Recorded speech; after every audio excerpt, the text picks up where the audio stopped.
Dear viewers, we have with us Indo-Israeli Chamber of Commerce Vice President Mr. David Keynan, and also who is also the founder and chairman of Vandey.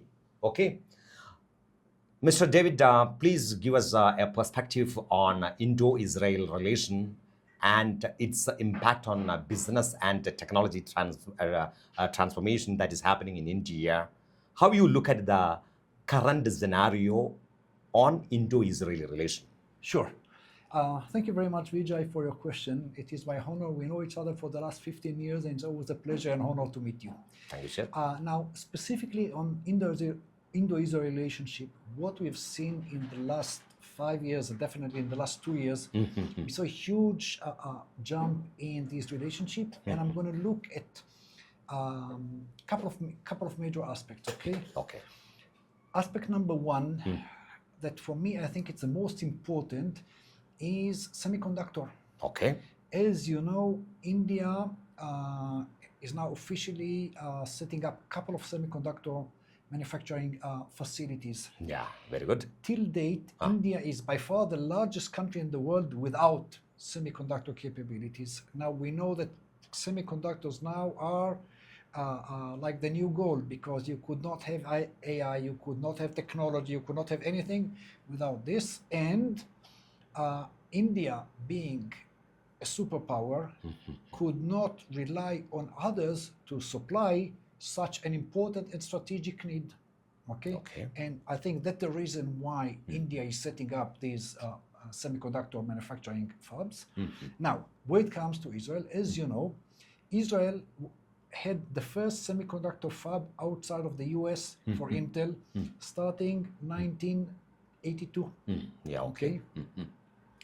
And in Israel, there are less countries in the world that have semiconductor fabs than countries with nuclear power. Absolutely. Sorry, with correct. nuclear weapons. Weapons. With nuclear weapons. Yeah. And in Israel, Israel is a center of excellence when it comes to having semiconductor fabs and designing and implementing semiconductor fabs. Very good. Outside of China, there are only 2 companies that know how to set up a semiconductor fab. 2 in Taiwan, 2 in Korea, 2 in Japan, 3 in the US, and 1 in Israel.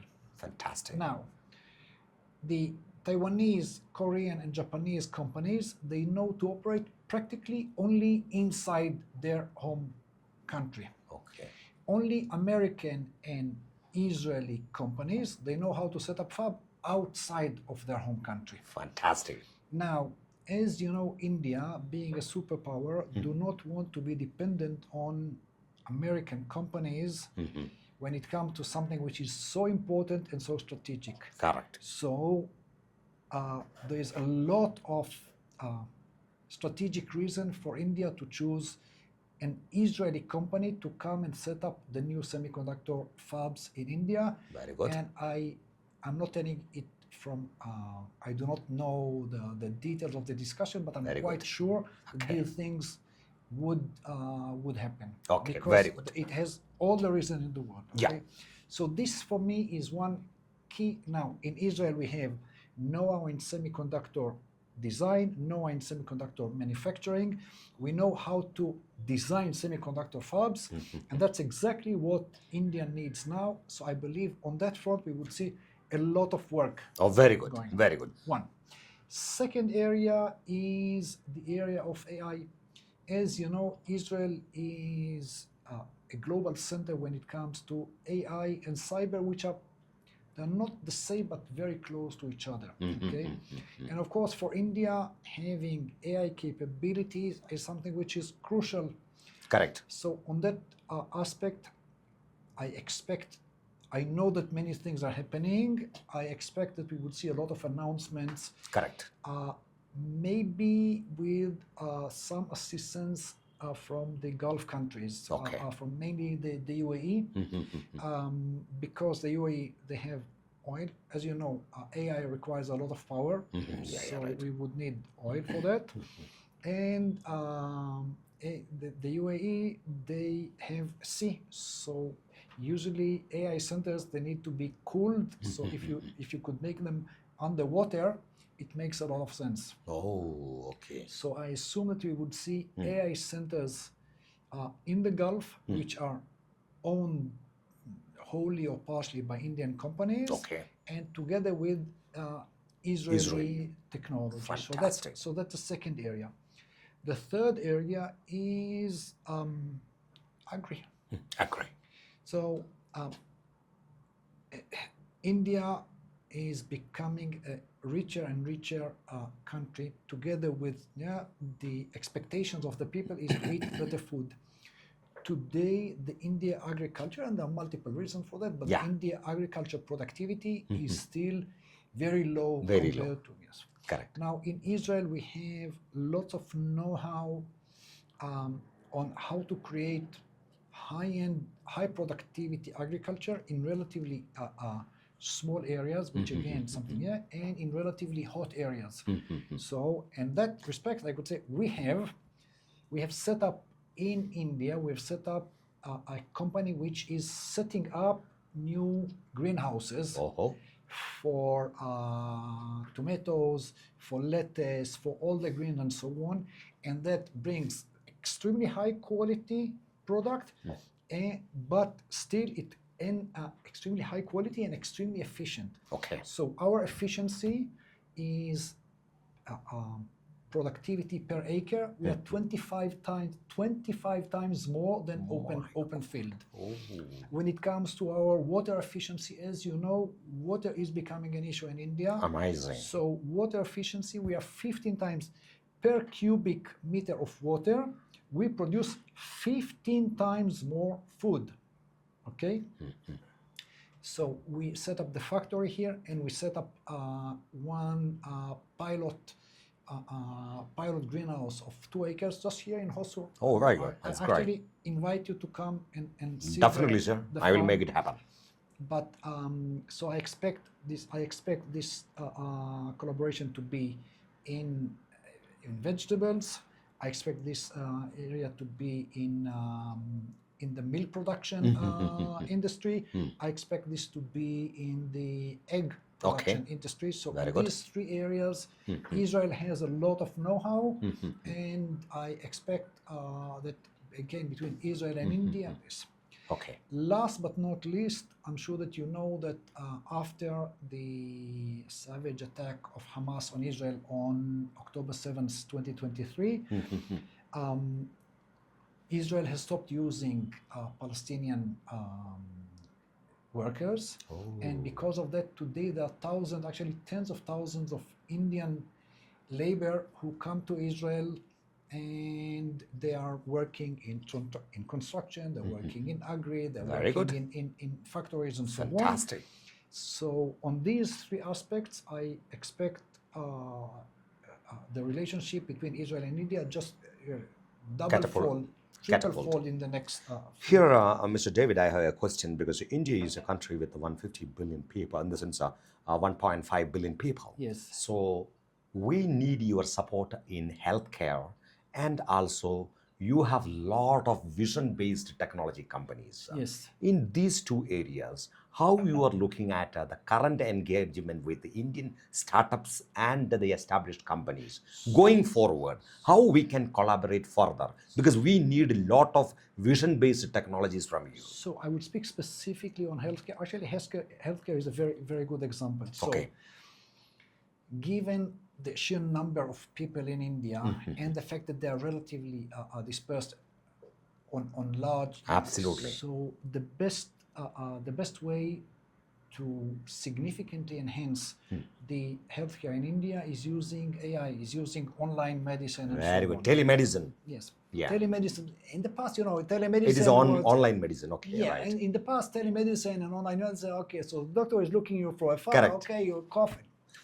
But now using AI and using this, you could have a much better diagnostic, analysis, and treatment for people in remote places.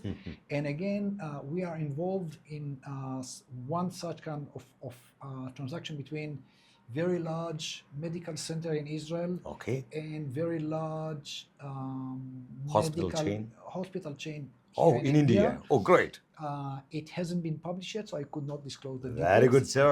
But I expect this to continue and to be to continue to be in the near future. I'm sure that we would hear a lot Sir, about this. I want to ask you specifically again on this vision-based technology because we need that technologies which you harnessed over a period of time for satellite monitoring, from land monitoring, and all this monitoring giving advance what you call warning to the people who should take the decision in real time. Yes. For example, you introduced me to the person who invested in Mobileye when he came 10 years back. Yes. Viewers, by the way, he introduced me to the investor in Mobileye. That company was taken over by Intel for $15 billion.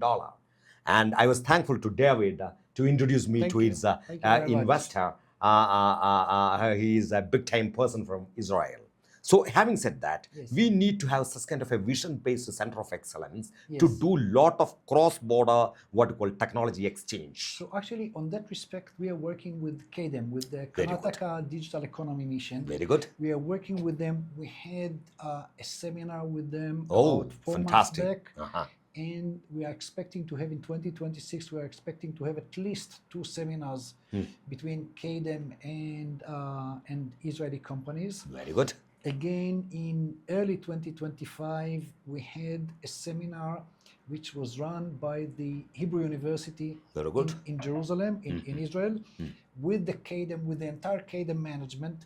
We have done for them a 1-week seminar on innovation and innovation management. Oh, I strongly advise you to speak to Mr. Bivinaidu, who is the chairman of KDEM. good man. I'm sure Good. that He's my good friend. I know, that's why I mentioned it. And so I strongly advise you to speak to Definitely. Mr. Bivinaidu on that. Okay, I'm sure that he would add some more details there. Right. Then I want to ask here for a better engagement with India and Karnataka at large. What are the things from a chamber perspective?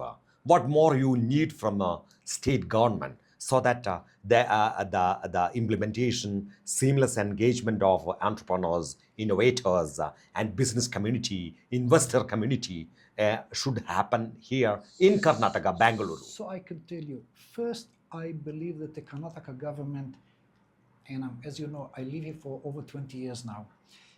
Karnataka government has always been extremely proactive. Very good. Yeah. Thank you, and sir. So it's not that I could say that things are missing, but I think that what we have seen in the last couple of years, the formation of KDEM, Okay. what we have seen in the Bangalore Tech Summit this year, which was an amazing event. Very good. Okay, so we just Thank need you. to see. We just need to see more and more such kind of initiatives and capabilities. I think that the Karnataka government is extremely well-run government when it comes to things which I'm exposed to, which is Okay. innovation and so on. I'm not. Right. I do not follow politics. I'm just Very following the business from my perspective. Thank you, sir. Yeah. And on that, I think that Karnataka government, they're doing great things. They have very clear vision. They have very clear roadmap, and same goes for the execution. So just continue to do. Things have that time, and nothing could be done like this. Right. But I believe that the Karnataka government is doing very, very good job when it comes to innovation management, sparing new innovations, collaborating with Israeli technologies, and I could only wish things would continue to be like that. So the final question is from the Indo-Israeli Chamber of Commerce and Industry for perspective. By 2030, Yes. what will be the quantum of bilateral trade between India and Israel as per your assumption and calculation? I expect that by 2030, today the US and the EU are more or less equal trade partners to Israel. Okay, very good. Okay. I expect that by 2030 and even before, India would be Israel's #1 trade partner. It's a great honor. larger It's than- amazing honor. Larger than the US, larger than the EU. Wow, Okay. fantastic. With that great note, viewers, India will become the largest trading partner of Israel. It's a rocking statement, that too from David Keynan from Bangalore in India for NFA Positive TV. Thank you, sir, Thank for you very talking much. to NFA you. Plus TV. Always a pleasure meeting you, sir. Thank you, sir. Thank you. Yeah. Thank you.